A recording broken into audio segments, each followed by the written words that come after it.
আচ্ছা, প্রথমত আপনাদের আমাদের মিডিয়ার পক্ষ থেকে অভিনন্দন। আপনারা গ্রুপ মেম্বার পদে জয়ী হলেন। আপনি কোন জিপির কত নম্বর গ্রুপ থেকে জিতেছেন? কাঞ্চনপুর জিপি 2 নম্বর ওয়ার্ড থেকে। আপনার শুভ নাম? আচ্ছা, আপনি আপনার নিকটতম প্রতিদ্বন্দ্বী থেকে কত ভোট বেশি ব্যবধানে আপনি জিতেছেন? 113 ভোট। 245 আর 132।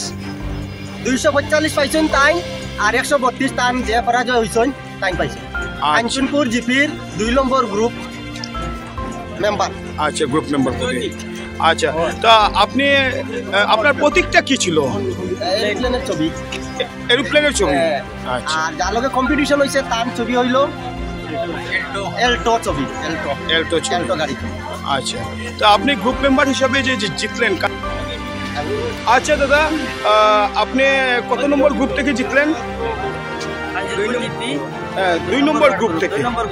হ্যাঁ, আপনার ওনার প্রতিদ্বন্দ্বী কে ছিলেন? ওনার প্রতিদ্বন্দ্বী ছিলেন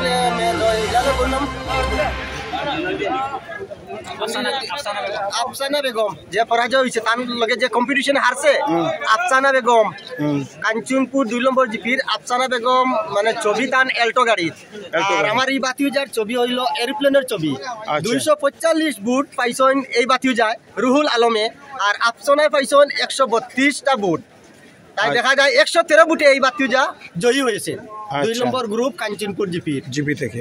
আচ্ছা, এখন জেতার পর আপনি মিডিয়ার মাধ্যমে জনগণকে, যারা আপনাকে ভোট দিয়ে জিতিয়েছেন, তাদেরকে আপনি কি বার্তা দিতে চাইবেন?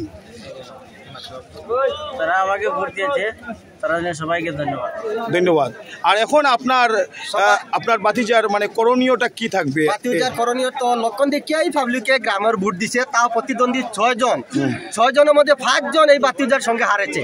এই 5 জন নিয়ে আমরা গ্রামে গলিয়ে সমাজ এবং হিন্দু মুসলিম সব জাত মানুষ আমাদের এই কাঞ্চনপুর জিপিতে আছে। এই সবাই নিয়ে আমরা কাজ কম যতটুকু আমরা এই সময়টা দিয়ে আমরা যতটুকু পারি সবার নিয়ে একসঙ্গে কাজ কাম করে সামনের দিকে আগাইতে চাই, যাতে পরিবর্তে আমরা আরো বড় বড় ইলেকশন খেলার জন্য প্রস্তুতি থাকার জন্য। এইটাই আমার সমাপ্ত এই মিডিয়া পক্ষ থেকে। নমস্কার এবং ধন্যবাদ। ধন্যবাদ। আপনিও দেন না আঙুল দিন। হ্যাঁ, জিত দেখি চাচা একটু সামনে থেকে শুনুন।